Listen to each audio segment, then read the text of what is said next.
বৃষ্টি আকাশের অবস্থা খুবই খারাপ। সকাল থেকে এইভাবে বৃষ্টি থামে থামে বৃষ্টি আসতেছে, আর এই বৃষ্টিতে ভিজে অবস্থা খুব খারাপ হয়ে যেতেছে, খুবই ভোগান্তি হচ্ছে গাড়ি চালাতে।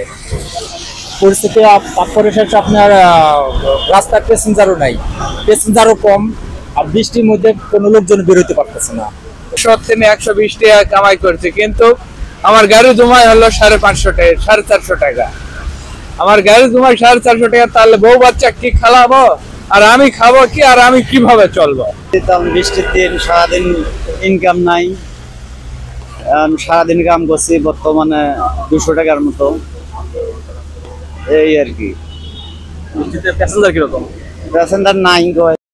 হ্যাঁ, সারাদিন বৃষ্টি তো ছাড়তে আছে না, এলে তো সমস্যা, গাড়ি গুড়ি চালানোর সমস্যা, জমা টমা দেওয়াও সমস্যা, নিজের ছেলে মেয়েদের আছে এদেরকেও দেখাচ্ছে না, একটা সমস্যা। সারাদিনই তো বৃষ্টি ছাড়াইতেছে না, আজকে এক সপ্তাহ ধরে। ভাড়া দিতে হয় 700 টাকা, 400, 450 এরকম দিতে হয়। এখন কোন কয় টাকা কামাইছো? এই 100 টাকা কামাইছি।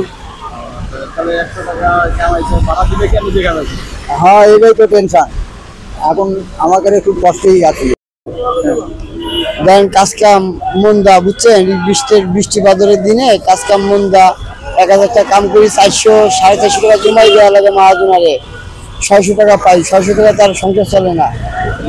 এইভাবে কি করা যায়? তাও চালাই খাইতেছি, কম বেশি ডাল ভাত খাইতেছি রেগুলারই। ছেলে 2 জন, এক মেয়ে এক ছেলে, এইটাই কষ্ট আর কিছু। বৃষ্টির কারণে কোনো ইনকাম নাই, এরপরে পার রিক্সা অটোতে সবাই চলে যায়, পার রিক্সায় কি ওঠে না, মানে চলে ফিরে খাইতে নিতে অনেকই কষ্ট হয়।